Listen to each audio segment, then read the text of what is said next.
Hello friends, now let us start with a new lecture with new topics. I hope कि जितना भी मैं आपसे प्रीवियस लेक्चर में बातें किया था उसे अच्छे से आप पढ़े होंगे, उसे एंजॉय कर पाए होंगे, उससे सीखे होंगे। अब इस लेक्चर में बहुत सारी कुछ बातें करने वाला हूँ। कुछ डिजीज़ के बारे में भी मैं बातें करूँगा कि उसका क्या कारण है, जैसे कि टॉपिक भी देख पा रहे हो। तब let us see, name of the topic is that causes of disease, यानी कि डिजीज का क्या कारण है, ये डिजीज हुआ तो हुआ कैसे या फिर कैसे हो सकता है, क्यों हो गया। कॉजेज ऑफ डिजीज की मैं बातें कर रहा हूँ। जैसे कि सपोज दैट आप स्कूल जाते हो, कोचिंग इंस्टीट्यूट जाते हैं, तो आप जाते हैं तो जाते हैं क्यों, तो पढ़ने के लिए। तो पढ़ने के लिए ये बीमारी है क्या, कॉज ऑफ डिजीज, इससे रिलेट करके मैं आपको सिखा रहा हूँ कि कैसे रिलेट कीजिए। एज फॉर एग्जाम्पल, जैसे मान लीजिए कि आप स्कूल्स जाते हैं विद्या ग्रहण करने के लिए, तो कोई तो ऐसा है जो आपको सहायता कर रहा है, तो टीचर वो बताता है। ठीक उसी प्रकार से स्टूडेंट, डिजीज हुआ तो क्या कारण रहा, कुछ तो ऐसा होगा जिसके चलते डिजीज हो गया, रोग हो गया, यानी कि कोई एजेंट होगा। एजेंट का नाम सुने हो ना जी, ऑफ कोर्स सुने हो। जैसे किसी के माध्यम से करवा रहे हो, क्या तुम उसका एजेंट हो, सीबीआई के एजेंट हो, इस प्रकार से बोलते हैं ना, तो दैट इज द एजेंट, कि जिसके चलते हुआ वो एजेंट है। तो कॉज ऑफ डिजीज के पीछे भी कुछ ना कुछ एजेंट होगा। खैर एनीवे, मैं उन सारी चीजों की बातें करूंगा, but let us see the topic. The topic is that any substances, causes of disease में मैं आपको बता रहा हूं कि if any substances which causes a disease, कोई भी ऐसा चीज है या फिर कोई भी सब्सटेंस है जो क्या करता है, जो डिजीज होने का कारण बनता है, ठीक है ना, बाय इट्स एक्सेस और डिफिशियंसी। शायद किसी वो ज्यादा हो गया इसलिए, या फिर कमी हो गया तो भी हो सकता है जी। जैसे हमारे शरीर में कुछ प्रोटीन्स, विटामिन्स, मिनरल्स की कमी हो जाएगा तो क्या हम बीमार नहीं पड़ जाएंगे, हो जाएंगे। तो डिफिशियंसी का मतलब हुआ कमी हो जाना, या फिर इसका भी अगर ज़्यादा भी हो जाएगा तो भी प्रॉब्लम्स है ना। तो ज़्यादा या फिर कमी की वजह से जो डिजीज हो रहा है जिन कारणों से, that is called as the disease agent, उसी को डिजीज ऑफ एजेंट या फिर सिंपली डिजीज एजेंट कहा गया है।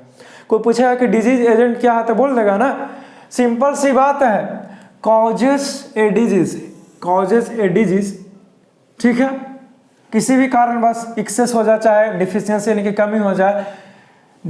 ध्यान से सुनेगा, ध्यान से सुनेगा, मैं बोल रहा हूं, अभी समझा रहा कि कॉजेज ऑफ डिजीज क्या है, तो डिजीज एजेंट है के कारण ही डिजीज होता है, यही कारण भी है। तो डिजीज एजेंट क्या है भाई, तो वैसा कोई भी सब्सटेंस जिसके कमी से या फिर जिसके बढ़ जाने से हमारे बॉडी में बीमारी होता है, वही डिजीज एजेंट कहलाता है। समझ गया ना। अभी दिक्कत है किसी को, नहीं होगा, चलिए अच्छी बात है। अब देखिए यहाँ पे क्या मैं लिखाया हूँ, अब कॉजेज ऑफ डिजीज समझना है तो आपको डिजीज एजेंट समझना होगा। तो डिजीज एजेंट क्या होता है वो मैंने आपको बता दिया। अब बताता हूँ कि टाइप्स ऑफ डिजीज एजेंट, यानी कि जो डिजीज एजेंट है वो कितने प्रकार के हो सकते हैं, कितने तरह का है, और वो आखिरकार कैसे फैला सकते हैं। Have you got it, clear है ना भाई, क्लियर हो रहा होगा, क्लियर है। तो देखिए मैंने यहाँ पे लिख रखा है कि following are the 5 types of disease agent. मैंने बोला अभी कि निम्नलिखित 5 तरह का डिजीज एजेंट है। कितने तरह का है भाई, 5 तरह का है। पहले का नाम है बायोलॉजिकल इन्फेक्शन एजेंट और पैथोजन से भी।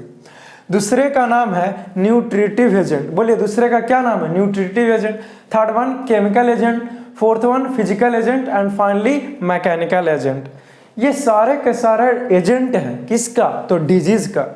यानी कि कॉजेज ऑफ डिजीज पूछेगा तो क्या आप बताओगे, तो कहिएगा कि जो कॉजेज ऑफ डिजीज है वो डिजीज एजेंट के चलते डिजीज हुआ, और जो डिजीज एजेंट है वो 5 तरह का है। यानी कि मुख्य रूप से यह 5 में से ही कोई एक का हाथ रहेगा बीमारी होने के पीछे। समझ गया ना। आई होप कि you are getting my point. What I am teaching है, यस ना, बोलो हाँ, बोलो हाँ। चलो ठीक है, अब आगे बढ़ता हूं मैं। ठीक है, इसे लिख लीजिए। अब देखिए आपके मन में चल रहा होगा कि सर आप कह रहे हैं कि लिख लीजिए आगे बढ़िए, लेकिन ये बताइए कि ये क्या हुआ, ये क्या हुआ, इसका मतलब तो बताया ही नहीं सर। तो कोई बात नहीं, मैं आपको ये पांचों को 1 बाय 1 करके डिटेल में बताता हूँ, बट उससे पहले कि 1 बाय 1 करके डिटेल में बताऊँ, आप इतनी सारी बातों को क्या कीजिए, एक बार नोट कीजिएगा, ठीक है। नाउ लेट अस सी 1 बाय 1। मैंने कहा था जैसे कि इसको अब डिटेल में मैं आपको समझाता हूँ कि ये क्या होता है, वो क्या होता है, ठीक है ना। 5 तरह का एजेंट बताया डिजीज के, डिजीज एजेंट जो है वो 5 तरह का। अब ये पांचों को डिटेल में आपको बताता हूँ, बस जानकारी के लिए जान लेना थोड़ा थोड़ा सा कि ये क्या है वो क्या है, ऐसा ना लगे कि कोई पूछे तो आप बोल ही नहीं पाएंगे, समझ गया ना। चलिए अच्छी बात है। तो लेट अस सी, देखो बायोलॉजिकल इन्फेक्शंस, एजेंट्स और पैथोजेंस, ये क्या है। तो ये जो है वो वायरस, बैक्टीरिया, फंगी, प्रोटोजोन्स, हेलमिंथेस। हेलमिंथेस का मतलब होता है रिंग वॉर्म, ये सब होता है ना, उसे हेलमिंथेस कहते हैं। इंसेक्ट और अदर ऑर्गेनिजम्स, इसे ही हम लोग बायोलॉजिकल इन्फेक्शंस कहते हैं, यानी कि वैसा इन्फेक्शंस जो पैथोजेंस के द्वारा हुआ है, that is the biological infections agent. समझ गया ना, समझ गए होंगे। तो देखिए ये मोस्ट इंपॉर्टेंट है, क्यों, क्योंकि शायद आपको एग्जांपल्स पूछ सकता है, एग्जांपल बताइए कि बायोलॉजिकल इन्फेक्शंस एजेंट कौन कौन हो सकता है। तो फंगी, प्रोटोजोन, बैक्टीरिया और पैथोजेंस का भी एग्जांपल हो जाएगा। क्या हो जाएगा, वायरस, बैक्टीरिया, फंगी, प्रोटोजोन, हेलमिंथेस, ये सब का सब क्या है, तो पैथोजेंस है। क्लियर है ना, क्लियर है। अब now let us talk about the second one, that is the nutritive agent. अब न्यूट्रिटिव एजेंट्स के बारे में मैं आपको सिखाता हूं। अब देखिए यहां से क्या ऑब्जेक्टिव क्वेश्चंस क्या पूछे, कुछ एग्जांपल्स पूछ सकता है, तो आप इसको बता दीजिए। The next one is the nutritive agents, that is it includes minerals, carbohydrates, proteins, fats, vitamins and water. तो ये जो है वो क्या हुआ, न्यूट्रिटिव एजेंट्स, यानी कि वैसा कोई रोग हो रहा है जो न्यूट्रिशन को ज़्यादा हो जाने या फिर कमी हो जाने के कारण से जो रोग होता है शरीर में, that is the nutritive agent. तो न्यूट्रिटिव एजेंट्स में क्या हो सकता है जी, तो कुछ भी हो जाएगा, proteins, vitamins, minerals, carbohydrates, fats, ये सब के सब क्या है, तो न्यूट्रिटिव एजेंट्स ही तो है। अगर आपसे कोई पूछता है कि न्यूट्रिटिव एजेंट्स जो है वो कॉज कर सकता है डिजीज के कॉज है क्या, यानी कि न्यूट्रिटिव एजेंट्स के चलते बीमारी हो सकता है, तो हाँ ऑफ कोर्स हो सकता है। तो कुछ न्यूट्रिटिव एजेंट्स का नाम बताइए, एग्जांपल्स दीजिए किसका, तो give 2-3 examples of nutritive agents. तो आप उसे कह देना carbohydrates, fats, vitamins, minerals, proteins, ये सब क्या है, न्यूट्रिटिव एजेंट्स का एग्जांपल्स है। क्लियर होता है भाई, क्लियर है, समझ पा रहे हैं, अच्छी बात है। Now let us talk about the third agents, that is the chemical agents. Chemical agents के बारे में आपसे चर्चा करता हूँ। वो ये है कि it includes urea, uric acids formed in the body और पोल्यूटेंट्स। देखिए जो हमारे बॉडी में पेशाब में जो बनता है यूरिया और यूरिक एसिड, ये भी केमिकल एजेंट्स हो सकता है बीमारी का। ज़्यादा मात्रा में बन रहा था वो भी हानि करता है शरीर को, सबको पता है। और इतना ही नहीं, स्पोर्स और पॉलेंस जो है वो present in the atmosphere. Pollution तो पॉल्यूटेंट्स जी, यानी कि पॉल्यूशन तो इफेक्ट करता है, या पॉल्यूटेंट्स वो हुआ जिसके चलते पॉल्यूशन वगैरह ये सब हो रहा है। तो स्पोर्स और पॉलेंस जो है प्रेजेंट इन एटमॉस्फेयर, उसके कारण भी वो ही केमिकल एजेंट्स है। जैसे कि स्पोर्स, पॉलेंस, तुम्हारे मन में ख्याल आ रहा होगा कि जो पॉलन ग्रेन्स होता है, पैंथर, स्टिग्मा, ये सारी चीज़ की क्या बात कर रहे हैं, हाँ सही सोच रहे हो। तो कुछ कुछ फंगी जो लोअर प्लांट्स होते हैं, फंगी के रूप में, इस सब के रूप में, स्पोर्स में के रूप में प्रेजेंट होते हैं एटमॉस्फेयर में, और जिसके चलते क्या होता है, बीमारी हो सकता है। That is the spores and pollens. Clear होता है भाई, क्लियर होता है। तो देखिए ये सारा के सारा जो है वो लग रहा होगा छोटा सा, लेकिन ये इम्पोर्टेंट है, इसीलिए मैं आपको से कहूँगा कि इसे क्या कीजिएगा, आप याद रखेंगे भाई। क्लियर होता है, क्लियर होता है। अब देखिए आपका नेक्स्ट आता है वो है फिजिकल एजेंट्स। फिजिकल एजेंट्स की मैं बातें करने जा रहा हूँ। तो let us talk about the physical agents. Physical agents में है कि it includes heat, cold, humidity, electricity. कोई पूछा कि फिजिकल एजेंट्स का नाम बताइए, तो उससे कह दीजिएगा हीट, कोल्ड, ह्यूमिडिटी, ये सारा का सारा क्या है, गर्म ठंडा, ह्यूमिडिटी जो भी है, इलेक्ट्रिसिटी, ये सारा का सारा फिजिकल एजेंट्स हो जाएगा। क्लियर होता है, स्पष्ट है। वेपर, हाँ वो भी हो सकता है, भाप बन के उड़ता, वो भी जला देगा हाथ। तो फिजिकल एजेंट्स के कारण भी डिजीज हो सकता है। इलेक्ट्रिसिटी लगेगा, हाथ पूरा शरीर खराब हो सकता है। कोल्ड के कारण भी ठंडा लग गया, वो भी हो जाएगा। ह्यूमिडिटी के कारण भी, हीट के कारण जल जाएगा, वो भी डिजीज ही हो जाएगा, पूरा शरीर जो है वो लहरने लगता है ना। तो that is also a disease. कुछ भी आपका शरीर का नुकसान पहुंचाते हो तो वो बीमारी में ही गिनती हो जाएगा। समझ पा रहे होंगे, अच्छी बात है। तो कोई पूछता है कि फिजिकल एजेंट्स का नाम बताओ, एग्जाम्पल बताओ, एग्जाम्पल बताओ फिजिकल एजेंट्स का, या फिर नाम बताओ फिजिकल एजेंट्स का। तो भाई उससे कहना है हीट, कोल्ड, ह्यूमिडिटी, इलेक्ट्रिसिटी, चाहे वाटर वेपर रहे, चाहे स्टीम वगैरह, ये सब क्या है? तो फिजिकल एजेंट है, जिसके कारण बीमारी हो सकता है। स्पष्ट होता है, इसीलिए तुम समझ गए होगे। नेक्स्ट देखते हैं मैकेनिकल एजेंट्स के बारे में कि मैकेनिकल एजेंट्स जो है वो आखिरकार है क्या, इससे समझने का प्रयास कर। मैं लिखा हूँ कि it includes friction, other mechanical forces that are may cause injuries, fractures, sprains, dislocations। देखिए मैं आपको सिखाता हूँ इसी मैकेनिकल एजेंट्स के बारे में, इसको भी डबल टिक आउट कर लोगे तुम सब। मैकेनिकल एजेंट्स का मतलब हुआ कि मैकेनिकल वर्क पढ़े होंगे शायद 11th में, मैकेनिकल वगैरह ये सब। तो देखिए ये होता क्या है, तो कुछ भी जो जैसे कि एक्सीडेंट हो गया, कार्स के द्वारा हो गया, चाहे कुछ भी हो गया, तो फ्रैक्चर ही हो गया, तो वो मैकेनिकल एजेंट्स में आ जाएगा। जैसे कि आप कहीं गिर गए, स्लिप हो गए, तो वो भी मैकेनिकल एजेंट्स ही हो जाएगा। फोर्स के कारण आपको शरीर में नुकसान हो रहा था, that is the mechanical agent. Friction के कारण आप बाइक से गिरे, पूरा एकदम रगड़ा गया, शरीर जो है एकदम पूरा छिला गया, ब्लड आ गया बॉडी में, तो that is the also mechanical agent. तो मैकेनिकल एजेंट्स के कारण भी डिजीज हो सकता है, समझ गया।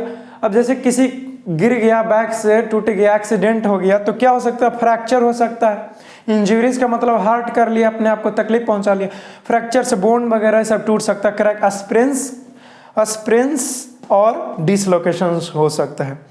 आई होप क्या डिसलोकेशंस मतलब बताए थे एक बार कि क्या है कि डिसलोकेशन का मतलब हुआ कि जो आपका हड्डी है वो अपने जगह पर नहीं है, अपने जगह पर है तो अभी काम कर रहा है, अपने जगह से हट जाएगा तो काम नहीं करेगा, दैट इज द डिसलोकेशन। तो ये कहा ली छोड़ा सा। स्प्रेन्स बताए, देखिए अचानक से मुड़ जाता है हाथ वगैरह, ये सब अचानक से ऐसे करते हो तो झटका नहीं आता यहाँ पे करंट जैसा, या फिर अचानक से क्या हो गया, गिर गया, अचानक से मुड़ गया, चोट आ गया हड्डी में, टेंडोन के बीच में, कुछ भी हो सकता है, तो दैट इज द स्प्रेन्स, उसे ही स्प्रेन्स का नाम देते हैं।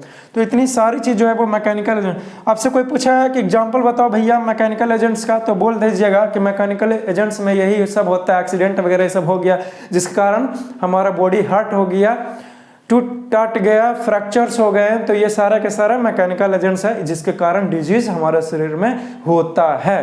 नहीं जानते हो तो अभी सही जानो, कुछ नहीं बिगड़ा, ठीक है ना। तो बहुत सारी बातें कर लिया मैंने, तो इतनी सारी चीज़ों को आप क्या कीजिएगा, इसे नोट कीजिए ताकि मैं कुछ और आपसे टॉपिक्स को शेयर कर सकूं, समझा सकूं, क्योंकि जितना ज़्यादा टाइम रहेगा उतने ज़्यादा मैं आपसे बातें कर सकूंगा ना। तो इसे लिख लिया, मिटा दें, बोलो। Okay, now let us talk about the pathogens. देखिए अब आपका एक टॉपिक आता है, उस टॉपिक का नाम है पैथोजन। पैथोजन जो है वो जस्ट लाइक ए डिजीज ही मैं आपको सिखा रहा हूँ। पैथोजेंस के बारे में बताता हूँ कि पैथोजेंस क्या है, और आपको ये भी बताऊंगा कि पैथोजेंस के बारे में मैंने आपको बताया क्यों बताया अभी। तो लेट अस सी, एक्चुअली कोई पूछता है कि पैथोजेन आखिरकार ये है क्या, तो उससे कहना कि pathogens are the disease causing living organism. Pathogens जो है वो डिजीज है, disease causing living organism. Disease है जो कॉज करता है कौन जी, तो लिविंग ऑर्गेनिज्म के चलते डिजीज होता है। Pathogens are the disease, disease तो है लेकिन कॉजिंग कौन करता है, तो लिविंग ऑर्गेनिज्म। और वो लिविंग ऑर्गेनिज्म कौन हो सकता है, तो बैक्टीरिया हो सकता है, ईस्ट हो सकता है, मोल्ड्स हो सकता है, प्रोटोजोन्स हो सकता है, या फिर पैरासाइटिक वर्म्स हो सकता है। समझ गया ना। तो इस चीज को अंडरलाइन कर लीजिएगा आप, मोस्ट इंपॉर्टेंट पैथोजेंस के बारे में कि कोई पूछता है कि व्हाट इज पैथोजेंस, तो यही उससे बोल देना कि pathogens are the disease causing living organism. यानी कि डिजीज तो है लेकिन कौन कॉजिंग करता है, तो लिविंग ऑर्गेनिज्म जैसे में ये, ठीक है, बता दिया, हो गया। अब देखिए ये डिफिनीशन से ही क्लियर होता है, मैं यहाँ पे लिख रखा हूँ कि by the definition all parasites are pathogens. यहाँ पे गौर कीजिएगा, all parasites are pathogens. Objective कैसे पूछेगा यहाँ से, ऑब्जेक्टिव ये पूछ सकता है कि बताओ जी क्या सभी पैरासाइट्स जितना भी है वो पैथोजेंस है क्या, तो यस, ठीक है ना। क्यों भाई, ऐसा इसलिए क्योंकि as they cause harm to the host by living in और ऑन दे। ऐसा इसलिए क्योंकि जो जितना भी तरह का पैरासाइट्स होता है वो पैरासाइट्स क्या कर सकता है कि किसी के बॉडी के अंदर प्रवेश करके या फिर उसके बॉडी के ऊपर रह करके उसी को नुकसान पहुंचाएगा। ठीक है ना, इसीलिए हो गया क्योंकि पैथोजेंस का वही काम ही है, तो ये जो ये कर रहा है तो इसीलिए हो गया। ठीक है, नेक्स्ट देखिए मैं क्या लिखा हूं कि pathogens can enter our body various means by, कैसे, तो बाई वेरियस मीन्स। बहुत सारा तरीका है, फूड के थ्रू, मौत के थ्रू, वाटर के थ्रू पैथोजेंस जो है वो बहुत सारे तरीके से हमारे बॉडी में इंटर करता है। भेयर जहां पे दे मल्टीप्लाई एंड इंटरफेयर, जहां पे वो 1 से 2, 2 से 4, 4 से 6, 8, 10 इस प्रकार से मल्टीप्लाई होता है, ज्यादा जनसंख्या बनाता है। और वो क्या करता है, लिखा हूं and interfere with normal activities, और जो हमारा नॉर्मल एक्टिविटीज है उसके साथ इंटरफेयर करता है। ठीक है, resulting in morphological and functional damage to organism, जिसके कारण मॉर्फोलॉजिकली यानी कि फिंगर्स वगैरह, ऐसा फिंगर टिप हो गया, हमारा हाथ पैर या फिर जो भी फंक्शंस कर रहा है सही तरीके से, वो सही तरीके से काम करना बंद कर देगा या फिर काम नहीं करेगा। आई होप कि आप समझ पा रहे हो कि मैंने आपको क्या बताना चाहा। ठीक है, क्लियर होता है, स्पष्ट है। अब जैसे देखिए ये मल्टीप्लाई करता है फिर इंटरफेयर करता है। कोई भी बैक्टीरिया वायरस हमारे शरीर में जाता है तो वो तुरंत ही नहीं करना, पहले तो वो अपना जनसंख्या बढ़ाएगा, फिर धीरे धीरे हमारे बॉडी के ऊपर अटैक करेगा। अरे जैसे सपोज दैट आप फॉर एग्जाम्पल, जैसे मान लीजिए आप किसी से लड़ने जा रहे हैं, आप अकेला जाएगा, पीट पाट के नेशनाबूद करके भगा देगा, ये ऑब्वियस सी बात है ना जी। लेकिन अगर आप ग्रुप में जाते हैं तो शायद आप बरियार पड़ जाइएगा और जितना भी आपको फ्रेंड्स है उसके साथ ताकत के साथ लड़ोगे और अगला आदमी को तुम मार भगाओगे। इस बार तुम्हारे दुश्मन को मैदान छोड़ के भागना पड़ेगा, ना कि तुमको। क्यों? क्योंकि तुम इस बार पूरे सेना के साथ गए हो, बल के साथ गए हो, साथियों के साथ गए हो। समझ रहे हो ना? चलिए, अच्छी बात है। इसीलिए सो दैट्स व्हाई नेक्स्ट लिखा हूं कि pathogens have to adopt to life within the environment of the host. देखिए मैं क्या लिखा हूं, पैथोजेंस को क्या करना होगा कि पैथोजेंस जिसके शरीर के अंदर भी एंट्री ले रहा है, मेरे शरीर के में ही एंट्री ले लिया पैथोजेंस फॉर एग्जांपल मान लो, तो क्या होगा कि पैथोजेंस को अब रहना पड़ेगा हमारे बॉडी के अंदर। हाँ, तो इसमें क्या नया बता रहे हैं, देखो नया क्या है। नया ये है कि जैसे for example a pathogens that enters the gut most known way of surviving. ध्यान दीजिए कि पैथोजेंस जो इंटर्स कर रहा है गट में, यानी कि हमारे स्टोमक में, वो क्या हो कि most known way of surviving in the stomach, यानी कि most known way of surviving, यानी कि उसको तरीका पता हो कि कैसे हम जिंदा रह सकते हैं स्टोमक में। ठीक है ना? At low pH and to be able to resist various digestive इंसा, यानी कि लो pH यानी कि एसिडिक मीडियम हमारे पेट में है ताकि भोजन पचता है, तो उस एसिडिक मीडियम और वेरियस पेप्सिन वगैरह और भी बहुत सारे एंजाइम्स को वो क्या कर सके, पैथोजेंस तो रेसिस्ट कर सके, यानी कि उसको झेल सके, सह सके। ऐसा होना चाहिए पैथोजेंस को, तभी तो वो किसी को हार्म पहुंचाएगा। आई होप कि आप समझ पा रहे हैं। नहीं यार, मैं ये नहीं कह रहा कि पैथोजेंस जो है वो मैं उसका बड़ाई कर रहा हूँ या फिर कह रहा हूँ कि ऐसा होना चाहिए, मैं आपको जानकारी दे रहा हूँ। ठीक है ना? और नहीं तो क्या, जो हमें नुकसान पहुंचाएगा हम उसको क्यों सपोर्ट करेंगे, है ना भाई? और नहीं तो क्या। ये नहीं हो तो आई होप कि आप सीखा होंगे। अब देखिए ये पैथोजेंस को मैंने आपको पढ़ाया क्यों? सर आप वायरस को भी बैक्टीरिया को भी पढ़ाइएगा सर? अरे नहीं भाई, अभी मैं आपको पैथोजेंस के बारे में बता। प्रश्न आ रहा है क्यों? ऐसा इसलिए क्योंकि ये जो पूरे के पूरे चैप्टर है 12th का ह्यूमन हेल्थ एंड डिजीज, यानी कि मानव स्वास्थ्य और इसका जो रोग ग्रस्त हो सकता है, इस चैप्टर के अंतर्गत मैं केवल और केवल वो चीज़ों को डील करने वाला हूँ। Do you want to know? Tell me just right now. जानना चाहते हो? वो ये है कि पैथोजेंस के कारण क्या क्या बीमारियां हो सकता है, यानी कि डिजीज कॉज्ड बाय पैथोजेंस वो हमें पढ़ना है इस चैप्टर में 12th में केवल और केवल। इसलिए आपको जानकारी दे दिया। अब जिसके लिए कुछ करना है उसके बारे में पता नहीं रहेगा तो उसके बारे में करने से क्या लाभ होने वाला है ना। तो पहले इसके बारे में जान, नोट में लिख सकते हो कहीं भी कि इस चैप्टर में केवल और केवल पढ़ेंगे तो डिजीज कॉज्ड बाय पैथोजेंस। ठीक है, किसी को प्रॉब्लम हो रहा है लिख सकते हो, नहीं भी लिख सकते हो, ठीक है ना। नोट्स में लिखल रहेगा, क्या हो जाएगा लिख लिया तो है कि नहीं, लिख सकते हैं कि in this chapter we will study only about, लिखिए about the disease caused bye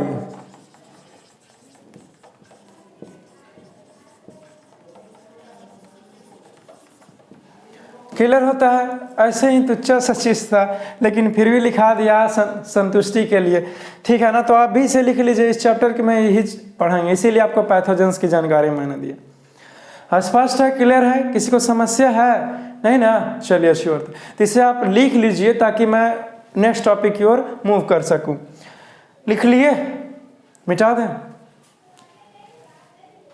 okay, let us talk about this one, that is the transmission of diseases. यानी कि डिजीज जो है वो आखिरकार किस प्रकार से और किस तरह से ट्रांसमिशन हो सकता है, कैसे ट्रांसफर होता है, ये मैं पढ़ा रहा हूं आपका टॉपिक का नाम है transmission of diseases. That means कि जो डिजीज है, इसको बंद कर दो जी, ठीक है ना, ये गेट बंद कर दो। जो डिजीज है वो आखिरकार, पहले ये बंद कर दो, पहले ये बंद करो फिर ये बंद करो। जो डिजीज है वो कैसे ट्रांसमिट हो जाएगा, मुझ में डिजीज है तो मुझसे कोई दूसरे व्यक्ति में कैसे चला जाएगा, क्या तरीका है या फिर कितना प्रकार है, कितना प्रकार का ये ट्रांसमिशन हो सकता है, इन्हीं सारी चीज़ों को मैं डिस्कशन करने जा रहा हूँ आपके समक्ष में। है वी गॉट इट, क्लियर होता है कि टॉपिक क्या है, ट्रांसमिशन ऑफ डिजीज है। किसी को समस्या नहीं है सर, आगे जल्दी बताइए ना, रुको जरा सा, इतनी भी क्या जल्दी हो जाता है। ठीक है, लेट अस सी, कुछ नॉलेज लेते हैं ट्रांसमिशन ऑफ डिजीज के बारे में, फिर मैं आपको तरीका बताऊंगा, फिर वन बाय वन स्टेप करके डिटेल में पढ़ाऊंगा। Just listen to me. यहाँ पे लिखा हूं कि the infectious disease can be transmitted by various means. इसको में कोई शक नहीं होगा कि जो इन्फेक्शस डिजीज है वो बहुत सारे तरीके से ट्रांसफर होता है एक पर्सन से दूसरे पर्सन में। क्लियर होता है भाई, क्लियर है। And if not controlled can take epidemic form, और अगर इसे कंट्रोल में ना लाया गया, ना किया गया तो ये एपिडेमिक फॉर्म यानी कि बहुत ज्यादा घातक और प्रलयंकरकारी के रूप ले सकता है, प्रलय ला सकता है, यानी कि घातक होगा। और क्या होगा, एपिडेमिक फॉर्म का मतलब वही हुआ क्षतिग्रस्त, ठीक है ना, एपिडेमिक फॉर्म ले सकता है। फिर लिखा हूं कि each pathogen which causes the disease, each pathogen which causes the disease, जितना भी तरह का पैथोजेन है, virus, bacteria, fungi, protozoans, helminths etcetera, और भी कुछ हो सकता है ना। तो जो डिजीज, इन सारी चीज जो डिजीज बीमारी दे सकता है, रोग डाल सकता है, पेशेंट कोई भी व्यक्ति के अंदर में बीमारी को डाल सकता है। पेशेंट बोल के इसलिए चुप हो गया क्योंकि मैं पेशेंट बोल दिया तो वो पहले से ही रोगी है ना। एनी हाउ, तो लेट अस सी कि each pathogen which cause the disease, जो पैथोजेन डिजीज यानी कि डिजीज को फैला सकता है, थ्राइव्स वेल एंड मल्टीप्लाइज, वो रह सकता है आसानी से और मल्टीप्लाई यानी कि 1 से 2, 2 से 4 इन ए स्पेसिफिक मीडियम। नहीं, हम लोग भी रह रहे हैं तो कुछ एक स्पेसिफिक वातावरण में रहते हैं जहाँ पे ह्यूमन बींग्स रिप्रोडक्शन करता है, उसका अपना संतान होता कि नहीं होता है। अब कोल्ड में चल जाएगा, बहुत ज़्यादा ठंडा, आप कहाँ से कर पाएगा रिप्रोडक्शन, है ना, कुछ होगा ही नहीं महसूस था। उसी प्रकार से जो ये डिजीज है, पैथोजन है, वो मल्टीप्लाई किया तो कुछ एक स्पेसिफिक मीडियम होगा, एक कंडीशन होगा जिसके अंदर में ये रहता होगा और वो 1 से 2 से 4 होता। हाँ, तो क्या हुआ सर, तो then this type of medium is called reservoir of infection, और इसी तरह का मीडियम को नाम देते हैं जी रिजर्वोयर ऑफ इन्फेक्शन। क्लियर होता है भाई? इसमें दिक्कत है किसी को? रिजर्वोयर ऑफ मीडियम मैंने आपको पढ़ा दिया। कोई आपसे पूछता है कि रिजर्वोयर ऑफ मीडियम होता क्या है, इसका डेफिनेशन बोलो, तो कह देना कि जो भी पैथोजेन है वो एक पार्टिकुलर मीडियम में रहना पसंद करता है, जिसको में मस्ती से रहेगा, 2 से 4 से जनसंख्या बढ़ाएगा, उसी मीडियम का नाम है रिजर्वोयर, रिजर्वोयर ऑफ इन्फेक्शन, यानी कि इन्फेक्शन का घर है वो। भाई क्लियर होता है? क्लियर होता है। देखिए नेक्स्ट मैंने क्या लिख दिया, यहाँ पे लिखा हूं कि the diseases for human disease, क्या लिखा जी? The reservoir for human diseases could be other people. लेकिन हम लोगों के लिए क्या रिजर्वोयर हो सकता है भाई? जैसे कि ये पैथोजेंस के लिए रिजर्वोयर हुआ ना, कोई एक मीडियम होगा जिसमें वो रहता होगा तो वो रिजर्वोयर कर, लेकिन हमारे लिए क्या रिजर्वोयर होगा जिसके कारण डिजीज जो है वो फैलेगा? क्या रिजर्वोयर होगा? यानी कि रिजर्वोयर ऑफ इन्फेक्शन हमारे लिए क्या है ये बताना है। जैसे कि मैं अभी स्वस्थ हूं, ठीक है, ठीक है। Reservoir of disease, reservoir of infection मतलब कि वहां पे घर है वो इन्फेक्शन का, वो इन्फेक्टर, तो हमारे लिए कौन हो सकता है? तो हो सकता है कि कोई पीपल हो, दूसरा पीपल इन्फेक्शन लेके आया हो, पता नहीं किसके साथ चिपक के आया होगा, अब वो सर्दी खांसी लेके आया और वो छींक रहा है और हमको कर देगा, तो वो भी पीपल, वो आदमी भी हमारे लिए घातक कहलाएगा कि नहीं कहलाएगा? वो रिजर्वोयर ऑफ इन्फेक्शन कहलाएगा ना, कहलाएगा। एनिमल्स, कोई जानवर हो सकता है, सॉइल, वाटर, मिट्टी भी हो सकता है, बच्चे लोग मिट्टी में खेला तो उसको हो जाएगा, हम लोग तो समझदार हैं, खैर नहीं हो, फिर भी गेट के दरवाजे छोड़ेंगे कुछ भी हो सकता है। वाटर, पानी पिएंगे, पानी भी रिजर्वोयर ऑफ इन्फेक्शन हो सकता है, क्योंकि क्या पता इसमें भी हो सकता है पैथोजन। तो इस पॉइंट्स को आप क्या कीजिए, अच्छे से डबल टिकट कर ले, क्योंकि यहाँ से पूछ सकता है कि रिजर्वोयर फॉर ह्यूमन डिजीज क्या हो सकता है? क्या पीपल हो सकता है रिजर्वोयर फॉर ह्यूमन डिजीज? तो हाँ, एनिमल्स, सॉइल, वाटर, ये सारे के सारे हो सकते हैं। आई होप कि आपने कुछ नया टॉपिक सीखा होगा। क्लियर है? इसमें किसी को समस्या एकदम नहीं होना चाहिए। Just listen to me and look into my eyes and be concentrate so that you can achieve 100% from my lectures, but I just wanted to share my knowledge to all of you. Got it? चलिए, clear होता है। अब मैं बता रहा हूं, ये topic जो है वो कंप्लीट होता है, आपका एक न्यू टॉपिक आता है। उस टॉपिक का नाम है types of transmission of diseases, यानी कि types of transmission of disease, यानी कि जो डिजीज है अब कितने प्रकार से फैल सकता है, या फिर कितने तरह से फैलेगा, या फिर उसका जो डिजीज है एक व्यक्ति में डिजीज है तो वही डिजीज दूसरा व्यक्ति में जाएगा, तो उसका क्या तरीका है, क्या तरीका है फैलने का। Got it? क्लियर होता है? कैसे फैल जाएगा, इसका बेस क्या है, वही मैं आपको सिखा रहा हूं। तो मैं यहाँ पर लिख रखा हूँ स्टूडेंट, मैंने बताया कि on the basis of reservoir of disease, यानी कि जो रिजर्वोयर ऑफ डिजीज है, बात को समझिए कि जो रिजर्वोयर ऑफ डिजीज मैंने आपको सिखाया, उसके आधार पर the diseases can be transmitted to healthy person. जो डिजीज है, रोगी वाला व्यक्ति एक हेल्दी पर्सन को इफेक्ट कर सकता है।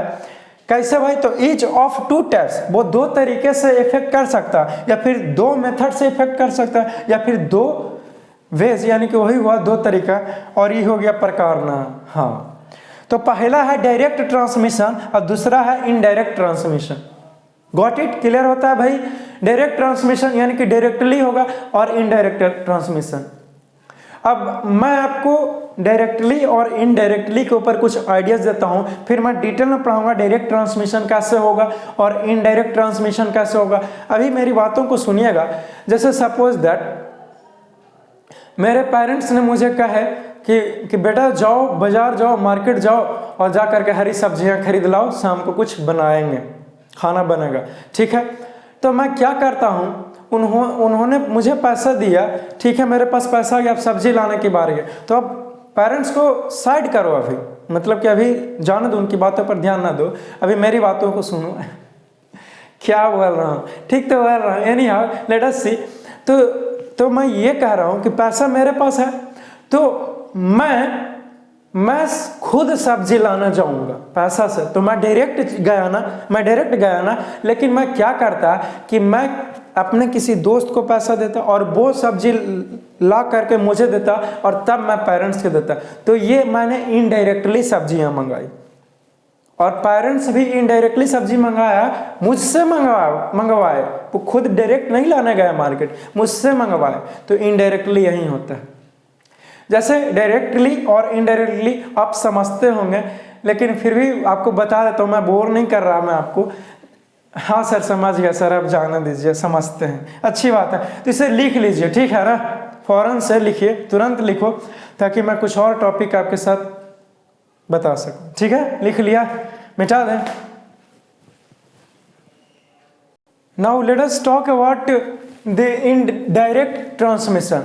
मैंने आपको बताया कि ट्रांसमिशन कैसे हो सकता है, डायरेक्टली और बाय इनडायरेक्टली। अब समय आ गया है कि मैं आपसे सिखाऊं कि डायरेक्ट ट्रांसमिशन जो है वो आखिरकार होता कैसे है। तो ये चलिए गौर कीजिए। देखिए जो डिफिनीशन है वो बच्चा वाला मैं नहीं लिखाऊंगा, जो आपने 9th में पढ़ा होगा या फिर 10th में जो भी कुछ मिला होगा डिफिनीशन, बच्चा जैसा डिफिनीशन नहीं करना। आप 12th में आ गए तो जरा सा स्टैंडर्ड का लेवल भी तो बढ़ाइए, है ना। देखिए मैं लिखा हूं यहाँ पे कि द पैथोजेंस के बारे में जानकारी आपको दे दिया पहले, क्लियर होता है कि the pathogens reach and infect a healthy person directly without an intermediate agent, then this is called direct transmission of diseases. ठीक है ना। देखिए मैंने क्या लिखा, मैं लिखा हूं कि पैथोजेंस जो है वो पहुंचेगा और डायरेक्टली जा करके इफेक्ट करेगा कोई भी पर्सन को विदाउट इंटरमीडिएट एजेंट, यानी कि बिना किसी चीज के सहायता लिए हुए। बिचौलिए वाला काम नहीं करना, दलाल का इस्तेमाल करके नहीं, बल्कि डायरेक्ट जाएंगे, हम काम करेंगे, ना कि दलाल लगाएंगे तुम जाओ भाई हमारा काम लो ये पैसा नहीं। डायरेक्ट सीधे पैथोजेंस आएगा, अटैक करेगा हमारे शरीर में और हमें बीमार कर देगा, और किसी दूसरे के सहारा को नहीं। जैसे सहारा कैसे ले सकता है, ये हो सकता है कि पैथोजेंस फूड में रहे और फूड हमने खाया तब गया, नहीं, डायरेक्ट आ जाएगा। ठीक है ना। अब कोई लड़का सोच रहा है कि डायरेक्टली कैसे आ जाएगा, हम पैथोजन को पकड़ करके ना लेंगे मुंह में, तो उन्हीं सारे महानुभावों लोगों के लिए ही मैं ये सारा चीज लिख रखा हूं। ठीक है ना, कि कैसे आ सकता है। क्लियर होता है, स्पष्ट है। तो लिसन टू मी। सबसे पहले ये डिफिनीशंस को अंडरलाइन कर लीजिए, कोई पूछेगा यही बोल देना है, ठीक है, ताकि लगा कि आप 12th में हैं। बच्चा ऐसा डिफिनीशन नहीं बोलना है। देखिए मैं यहाँ पे लिखा हूँ, it could B by various means और एज फॉलोज, यानी कि कैसे डायरेक्टली पैथोजेंस एंट्री लेगा। तो मैं लिखा हूँ कि निम्नलिखित कुछ तरीके हैं जिसके सहारे हो सकता है। कितना लिखा हूँ, 1 2 3 4 5, 5 तरीका है जिसके सहारे पैथोजेंस जो है वो डायरेक्टली बॉडी में एंट्री ले सकता है। पहला लिखा हूं कि direct contact between the infected and the healthy person. जैसे सपोज दैट मैं हेल्दी हूं, मेरा कोई चहेता आदमी जो है बाहर में रहता है और क्या पता उसके शरीर पर खुजली था, स्मॉल पॉक्स था, चिकन पॉक्स था, और आपने गया खुशी में गाला मिल लिया सीधे। अब जितना भी उसके शरीर पर था आपके शरीर पर आ गया, चिपक गया उससे जा करके, तब तो डायरेक्ट कांटेक्ट में फिर आपको भी स्मॉल पॉक्स, चिकन पॉक्स हो गया, चिकन गुनिया, ये सब चाहे जो भी कहिए, शरीर में इचिंग स्टार्ट हो गया। तो डायरेक्ट कांटेक्ट से भी होता है। इसीलिए डायरेक्ट कांटेक्ट में आने से पहले सोचिए जरूर, है ना, कि वो पर्सन हेल्दी तो है ना। एनी हाउ नाउ नेक्स्ट लिखा हूं ड्रॉपलेट इन्फेक्शन, यानी कि ड्रॉपलेट इन्फेक्शन क्या हो। जैसे किसी को कॉमन कोल्ड है, स्वाइन फ्लू है, जुकाम है, अब उसने छींक दिया, उसने क्या किया, छींक दिया, तो वो जो ड्रॉपलेट है वो आया आपके पास, फिर वो आपके बॉडी में चला गया, तो भी आप बीमार हो जाएंगे। That is the droplet infection. Next लिखा हूं कि contact with the soil containing diseases causing bacteria और वायरस। अब जैसा कि आप बाहर में गए हो भाई, मैं ये नहीं कह रहा हूँ, मैं खिलाफ नहीं हूँ कि आप इस्तेमाल नहीं कीजिए, मैं आपको जानकारी दे रहा हूँ, ठीक है ना। और वो जानकारी ये है कि जैसे मान लीजिए आप बाहर में गए, चाय के शौकीन है, अब ये चाय वाला, वो चाय वाला, ये चाय वाली, ऐसे है वैसे है ना, मोहब्बत चाय वाला कुछ दिन में आ जाएगा। तब होता यह है कि आपने गया और वहाँ पे चुका रखा हुआ था, जो मिट्टी का बर्तन है उसमें पिला दिया। वो क्या पता कि जो मिट्टी का बर्तन है पहले से ही पैथोजन है, और आपने लिया, आप सीधे ले लिए, तो पैथोजन डायरेक्ट एंट्री ली। तो this is also the direct transmission, ये भी है। तो इस तरीके से होता है। तो ऐसा नहीं कि कोई भी मिट्टी का बर्तन, मिट्टी का चीज़ इस्तेमाल करने से पहले ज़रूर सोचिए, क्योंकि मिट्टी है भाई, मिट्टी में कुछ भी हो सकता है ना। हाँ मैं मानता हूँ मिट्टी पवित्र है, लेकिन डिजीज़ हमारा बॉडी सबसे पहले फर्स्ट में आता है जी। हम ही नहीं रहेंगे तो मिट्टी पवित्र मानने वाला कौन रहेगा, है ना। और नहीं तो क्या, यानी बैक्टीरिया वायरस कुछ भी हो सकता है मिट्टी में, इसीलिए बी केयरफुल। जो भी खास करके मिट्टी के घर में रहते हैं, गांव में रहते हो, तो बी केयरफुल जरा सा। अगर मिट्टी से का सामान उठाया हो तो हाथ को अच्छे तरीके से प्रॉपरली वॉश कीजिए, तो बहुत सारा अपना खुद ख्याल रखा करो, है ना। नेक्स्ट लिखा हूँ बाइट ऑफ एन एनिमल्स। अब कोई जानवर है, अब चुचुंदर से कटवा लिया, बंदर से कटवा लिया, अब उसको पहले से था बीमारी, और आपने जैसे कि कोई कुत्ता देखते हो बहुत जल्दी गुस्सा आ जाएगा, उसको थोड़ा सा भी कुछ कीजिए ना तुरंत, लेकिन आप काहे ऐसे कर रहे हैं ऐसे, लेकिन तुम इस प्रकार से शक नहीं कर सकते हो। Anyhow listen to me. तो मैं आपसे ये सिखा रहा था, कोई जानवर है, आप गए, आप उसको ढेला मार दिया, उसने काट लिया, उसको शायद कुछ बीमारी था, रेबिस था, हाइड्रोफोबिया हो सकता है, कुछ भी हो सकता है, तो अब उसे काट लिया। अब काट लिया तो फिर सलाइवा। अब कोई लड़का सोच रहा है काटा दांत से ना सर, तो दांत में उसका कुछ है नहीं जी, उसका मौत में सलाइवा में है उसका वही वायरस, बैक्टीरिया, पैथोजेंस, जो मतलब कि इस प्रकार से हाइड्रोफोबिया बीमारी लिए के कुत्ता घूम रहा होगा। कुत्ता के काहे बदनाम कर रहे हैं, अरे मैं कोई भी जानवर की बातें कर रहा हूँ, ठीक है ना, इसीलिए बी केयरफुल।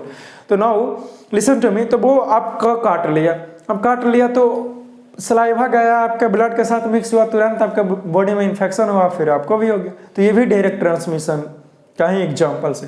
तो पूछा कि कैसे हो सकता है, तो बोल देना, ठीक है। नेक्स्ट लिखा हूं ट्रांसप्लासेंटल ट्रांसमिशन। ट्रांसप्लासेंटल ये आपके लिए कुछ नया होगा। देखिए ट्रांसप्लासेंटल मैमल्स, ट्रांसप्लासेंटल ट्रांसमिशन कहने का अर्थ ये हुआ, या फिर मैमल्स यहाँ पे लिख देते हैं, कोई दिक्कत नहीं, ट्रांसमिशन भी लिख सकते हो, ये अलग नहीं है, एक ही चीज़ है।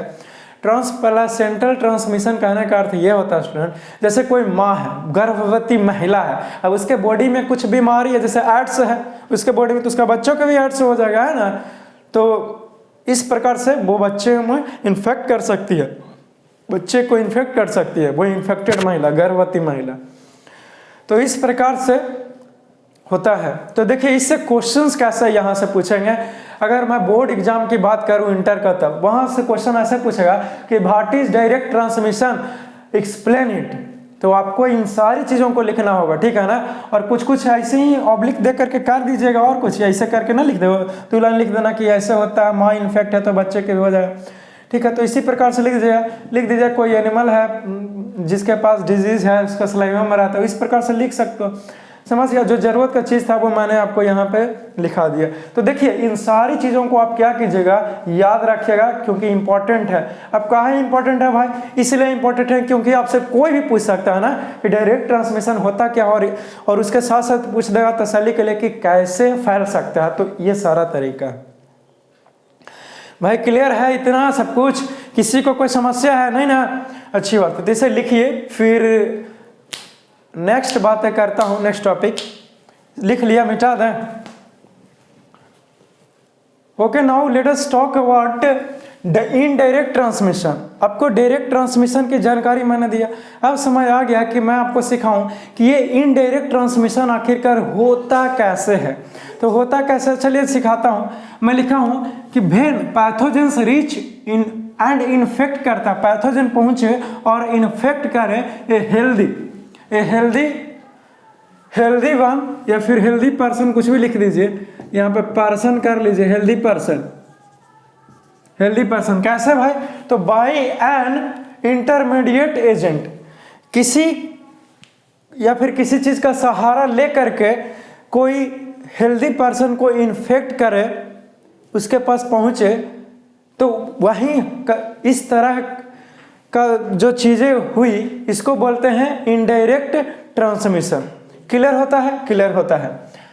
तो इसको अंडरलाइन कर लीजिएगा इस डिफिनीशन को, ठीक है ना। और आप इसको हमेशा के लिए याद रखिएगा, कोई भी पूछ सकता है, क्वेश्चंस आ सकते हैं, बोर्ड में आ सकता है।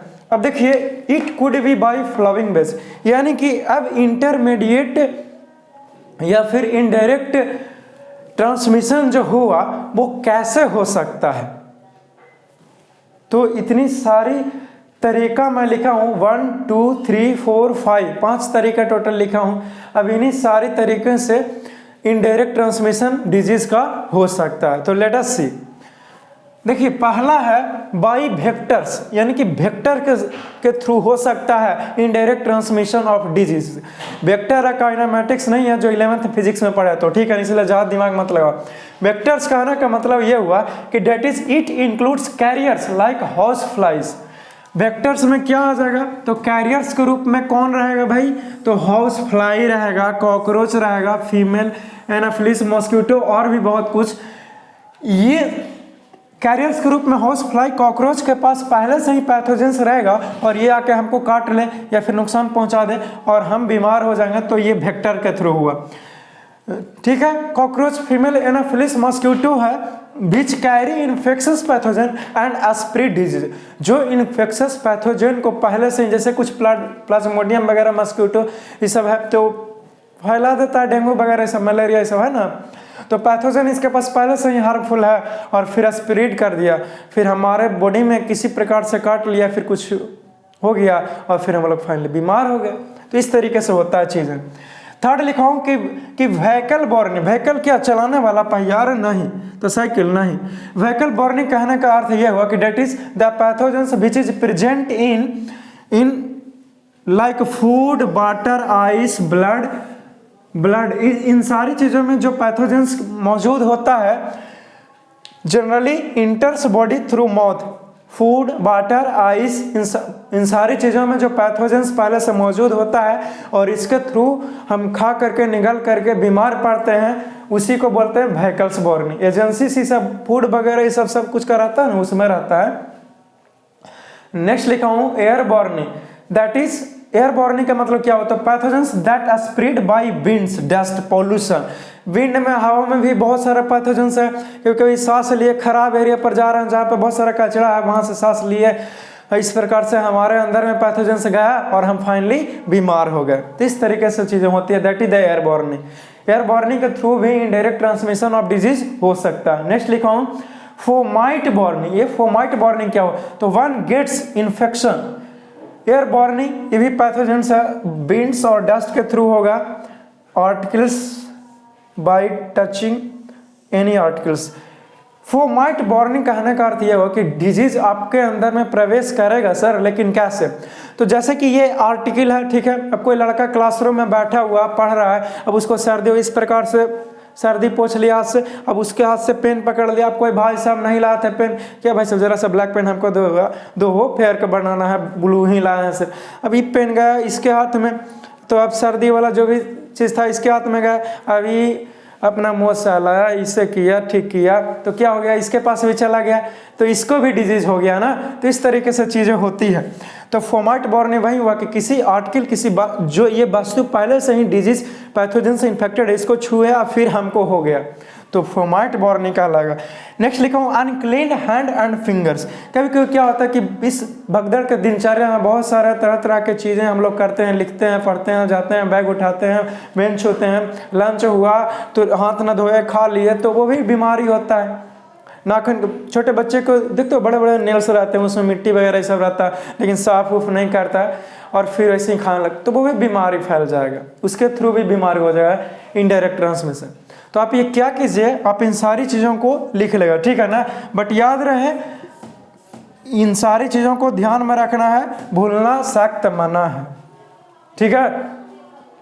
अब देखो क्वेश्चंस कैसे पूछ सकता है बोर्ड एग्जाम, इंटर में बोर्ड एग्जाम में पूछ सकता है कि what is direct transmission and indirect transmission and how can be occurred, और कैसे हो सकता है। पूछा है कि डायरेक्ट ट्रांसमिशन क्या होता है और इनडायरेक्ट ट्रांसमिशन क्या होता है और कैसे फैल सकता है। तो जितना भी मैं सब लिखा हूँ ये सारा का सारा लिख दिया, 5 में 5 नंबर आ गया, मैं बोल दिया ना नहीं आप, तो इतनी सारी चीज़ों को हाँ आ जाएगा जी, कोई शक नहीं, इतने सारी चीज़ लिख देना बस काफ़ी है, ठीक है। तो इसे लिख लीजिए, आप लिख लिए ना, मिटा दें, तो आई होप कि आपने इन सारी चीज़ों को लिखा हुआ, मिटा दें नहीं लिखो, तब ठीक है। फिर से बातें करूंगा नेक्स्ट क्लास में, तब तक के लिए मुस्कुराते रहे। वैसे ही मेरा लेक्चर जो है वो लॉन्ग चला जाता है, क्योंकि मैं बहुत तरह तरह की चीज़ें आपसे बताते रहता हूँ ना, So thank you for watching. Love you all. Take care. Bye bye.